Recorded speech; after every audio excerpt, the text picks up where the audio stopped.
Hello, good morning class. कैसे हैं आप लोग? उम्मीद है कि आप लोग अच्छे होंगे। तो ये 2024 का 24 फरवरी का जो पेपर होने वाला है कक्षा 10 वालों का यूपी बोर्ड से और हाई स्कूल बोर्ड परीक्षा हिंदी, उनके लिए केवल प्रश्न पत्र 2024 सेट नंबर 1 आपके स्क्रीन पर लेकर के आ गए हैं। आप ज़्यादा से ज़्यादा जुड़ने का प्रयास करिए और जिन बच्चों को वस्तुनिष्ठ अर्थात बहुविकल्पीय या ऑप्शनल क्वेश्चनों में परेशानी होती थी, आज उनके लिए हम सिर्फ और सिर्फ ऑप्शनल क्वेश्चन ही लेकर के आए हैं, अर्थात खंड का हम सॉल्व कराएंगे। नेक्स्ट वीडियो में कराएंगे। जब आप कमेंट सेक्शन में आगे के लिए हमको कहोगे तब हम मोटिवेट होंगे, उसके बाद हम वीडियो बनाएंगे। आइए देखते हैं। हाई स्कूल 2024 सेट नंबर 1 और मॉडल है आपका HA। पूर्णांक आपका 70 का होगा।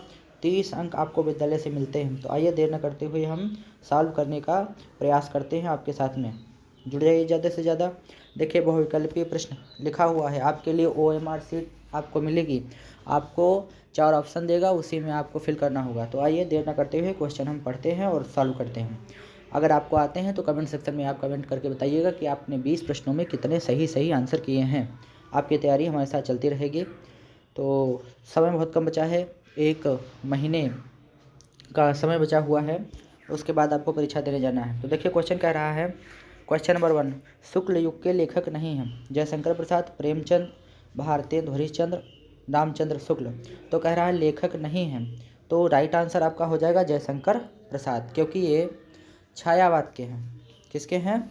छायावाद के हैं। लेकिन लेखक पूछ रहा है, तो लेखक में आपको बताना होगा। तो जो राइट आंसर हो जाएगा वो आपका हो जाएगा भारतेंदु हरिश्चंद्र। राइट आंसर क्या हो जाएगा? भारतेंदु हरिश्चंद्र। शुक्ल युग को ही छायावाद कहते हैं। छायावाद जयशंकर प्रसाद, तो शुक्ल युग वो तो हो ही जाएंगे। कह रहा नहीं है, तो नहीं के लिए आप क्वेश्चन ध्यान से पढ़िएगा। तो भारतेंदु हरिश्चंद्र हो जाएंगे, क्योंकि भारतेंदु हरिश्चंद्र भारतेंदु युग के हैं और पूछ क्या रहा था? शुक्ल युग के। आइए क्वेश्चन नंबर 2 करते हैं। पूस की रात, इस कहानी के लेखक है जयशंकर प्रसाद, प्रेमचंद, सुदर्शन, यशपाल। तो ये हो जाएगी प्रेमचंद। राइट आंसर हो जाएगा प्रेमचंद। क्वेश्चन नंबर 3, सिंदूर की होली के नाटककार हैं जयशंकर प्रसाद, रामकुमार वर्मा, लक्ष्मी नारायण मिश्र, हरिकृष्ण प्रेमी। तो राइट आंसर हो जाएगा लक्ष्मी नारायण मिश्र। आप कमेंट सेक्शन में ज़रूर बताइएगा आज की आवाज़ में आपको आकर के कैसा लगा। क्वेश्चन नंबर 4, रूस में 25 मास 25 या नहीं 25 है 25 मास यात्राव्रत के लेखक हैं। तो राइट आंसर आपका हो जाएगा राहुल सांकृत्यायन। यात्राव्रत में ये सबसे अग्रणी माने जाते हैं। इनकी जो प्रथम यात्रा है हिंदी गद्य में, वो उसका नाम है सरयू पार की यात्रा। वो है किसकी? वो है आपकी भारतेंदु हरिश्चंद्र की। तो इसका जो राइट आंसर होगा वो होगा राहुल सांकृत्यायन। माटी हो गई सोना, ये किस विधा पर आधारित रचना है? तो विधा देख लीजिए, संस्मरण है। कौन सी विधा है? संस्मरण है। जैसे जीवनी होती है, उपन्यास होता है और कहानी होती है, उसी प्रकार से संस्मरण भी एक विधा है। तो कोई पूछे माटी हो गई सोना ये किस विधा पर आधारित रचना है? तो संस्मरण है। और ये इसके लेखक कौन है? तो राइट आंसर हो जाएगा कन्हैयालाल मिश्र प्रभाकर। क्या हो जाएगा? कन्हैयालाल मिश्र प्रभाकर।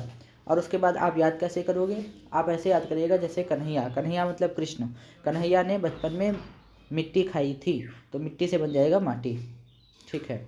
उसके बाद क्वेश्चन नंबर 6 देखिए, रीतिकाल को अलंकृत काल किस विद्वान ने कहा? तो मिस्र बंधुओं ने कहा। किसने कहा? मिस्र बंधुओं ने। उसके बाद नेक्स्ट क्वेश्चन देखिए, यही रिपीट हो गया है। उसके बाद क्वेश्चन नंबर 7 देखिए। क्वेश्चन नंबर 7 कह रहा है, निम्नलिखित में से कौन सी कृति रीतकालीन कवि देव की नहीं है? तो घनानंद और आलम बोधा ठाकुर ये रीत मुक्ति काव्यधारा के थे। और आपके केशवदास, जिनको रीतकाल का प्रवर्तक कहा जाता है, भूषण देव, ये सब जो है रीतिबद्ध काव्यधारा के थे। और रीत सिद्ध के थे आपके बिहारी जी। बिहारी जी की एक रचना थी बिहारी सत्साई। लेकिन क्वेश्चन जो पूछ रहा है हमको ध्यान से पढ़ना है। कह रहा था कौन सी कृति रीतकालीन कवि देव की नहीं है? तो भवानी विलास है, रस विलास है, भाव विलास है, कवि प्रिया नहीं है। राइट आंसर क्या हो जाएगा? कवि प्रिया, क्योंकि कवि प्रिया, अनुप्रिया, रामचंद्रिका ये सब किसकी रचनाएं हैं? ये सब केशवदास की रचनाएं हैं। उसके बाद देखिए क्वेश्चन नंबर 8, भारतीय युग की विशेषता नहीं है। तो क्वेश्चन नंबर सी सही हो जाएगा आंसर नंबर। अंग्रेजी शिक्षा का विरोध। क्वेश्चन नंबर 9 देखें, 1943 में प्रकाशित तारसप्तक का संपादन किसने किया था? तो तारसप्तक का संपादन किया था सच्चिदानंद हीरानंद वात्स्यायन अज्ञेय ने। अब देखिए 4 तारसप्तक प्रकाशित किए गए। पहला तारसप्तक प्रकाशित हुआ, हम आपको लिखकर बता दे रहे हैं, पहला तारसप्तक प्रकाशित हुआ 1943 में। अब 43 के बाद 8 जोड़िए तो आएगा 1951, 51 में 8 जोड़िए तो आएगा 1959, और 59 के बाद 20 वर्ष जोड़िए तो आएगा 1979। तो ये हो गया पहला, ये हो गया दूसरा, और ये हो गया तीसरा, और ये हो गया चौथा। आप देखेंगे तो पहले दूसरे तीसरे में 8-8 वर्षों का गैप है।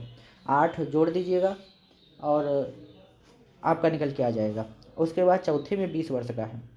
तो आइए फिर से देखिए, क्वेश्चन रहा आपकी स्क्रीन पर। क्वेश्चन नंबर 10, राम की शक्ति पूजा किसकी रचना है?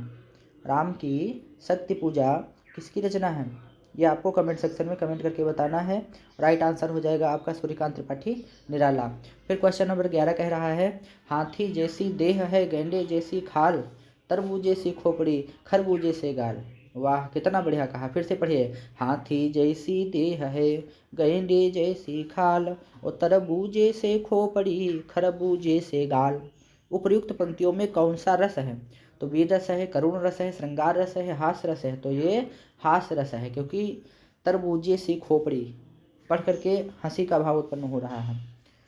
उसके बाद क्वेश्चन नंबर 12 देखिए, उस काल मारे क्रोध के तन कांपने, उसका लगा मानो हवा के वेग से सोता हुआ सागर जगा।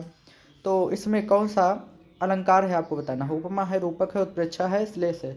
तो राइट आंसर हो जाएगा उत्प्रेक्षा अलंकार, क्योंकि देखो मानो आया हुआ है, मन मानो जन जानो जनो मनो आदि वाचक शब्द जिसके होते हैं उसमें उत्प्रेक्षा अलंकार होता है। और कोई पूछे रस कौन सा है, तो रस आपका रौद्र रस हो जाएगा। कौन सा? रौद्र रस हो जाएगा। लेकिन अलंकार पूछ रहा था तो उत्प्रेक्षा होगा। क्वेश्चन नंबर 13 देखिए, जो सुमिरद सिद्धि होई गणनायक करिबर वदन, करहूँ अनुग्रह सोई बुद्धि रास शुभ गुण सदन। उपर्युक्त पंक्तियों में प्रयुक्त छंद है, तो छंद कौन सा है? सोरठा। कौन सा है? सोरठा। कैसे हम जानेंगे? पहले हम मात्रा लगाएं। जो की हो जाएगी, यहाँ हम लगा दे रहे हैं 2, और सुमिरत की सु की 1, 1 1 1 1 1 2 और 1, कितनी हो गई? 2 1 3 2 1 3 4 5 6 7 8 2 10 और 11। देखिए पहले में 11 हूँ और तीसरे में 11 हूँ तो सोरठा बन जाता है। क्वेश्चन नंबर 14, निम्नलिखित में से किस शब्द में अनु उपसर्ग का प्रयोग नहीं हुआ है? बहुत बार पूछता है। उपसर्ग का प्रयोग अनु नहीं हुआ है। उपसर्ग आगे लगता है, प्रत्यय पीछे लगता है। तो अनुकरण में भी लगा हुआ है, अनुशासन में भी लगा हुआ है, अनुवाद में भी अनु लगा हुआ है, लेकिन अनुत्तीर्ण में अनु उपसर्ग नहीं है। क्योंकि देखिए लिखेंगे अन उत्तीर्ण, जब हम संधि विच्छेद करेंगे तो अन हो जाएगा और प्लस उत्तीर्ण हो जाएगा। स्क्रीन पर आपको दिख रहा होगा। तो कह रहा था अनु ना हो, तो अनु नहीं, यहाँ पर एक ये है डैश है तो हलंत है, तो ये अन हो जाएगा। तो राइट आंसर हो जाएगा अनुत्तीर्ण। क्या हो जाएगा? अनुत्तीर्ण। क्वेश्चन नंबर 15, नीलकंठ समस्त पद में प्रयुक्त समास है, द्वंद्व बहुव्रीहि द्विग अव्ययी भाव समास पूछ रहा है। तो नीला है कंठ जिसका अर्थात शंकर, तो अर्थात में जो निकले तो बहुव्रीहि समास होता है। बादल का पर्यायवाची शब्द नहीं है, फिर से देखिए नहीं है। तो आपने पढ़ा था यदि अंत में दा लग जाता है तो वो बादल का हो जाता है, और जा लग जाता है तो कमल का हो जाता है। तो देखो नीरद में दा है तो ये बादल का है, अम्बुद का दा है ये बादल का है, जलद में दा है ये बादल का है, और जलज में जा है तो ये कमल का है। तो कह रहा था बादल का पर्यायवाची शब्द नहीं है, तो राइट आंसर आपका क्या हो जाएगा? जलज हो जाएगा। कमेंट सेक्शन में आप बताइएगा। युष्मद जिसको तुम कहते हो, युष्मद सर्वनाम शब्द का तृतीय एक वचन रूप है, तो राइट आंसर हो जाएगा त्वया। क्या हो जाएगा? त्वया। उसके बाद देखिए क्वेश्चन नंबर 18, और देखो ये हाई स्कूल वालों के लिए बहुत इंपॉर्टेंट है, लेकर के आए हैं, अनसॉर्ड से ही है। New pattern Hindi answered board paper कक्षा 10 2024 के पहला सेट ये हम सॉल्व करवा रहे हैं। तो आंधी आई और हम भागने लगे। रचना के आधार पर इस वाक्य का प्रकार है, सरल वाक्य है, मिश्र वाक्य है, संयुक्त वाक्य है, इनमें से कोई नहीं। तो राइट आंसर हो जाएगा सरल वाक्य है। ये साधारण सी बात है, आंधी आई और हम भागने लगे। आंधी आकर कोई रुकेगा थोड़ी नहीं, भागने लगेगा, तो सरल वाक्य है। 19 देखिए, महात्मा बुद्ध ने विश्व को शांति का उपदेश दिया, इस वाक्य का वाच्य बताइए।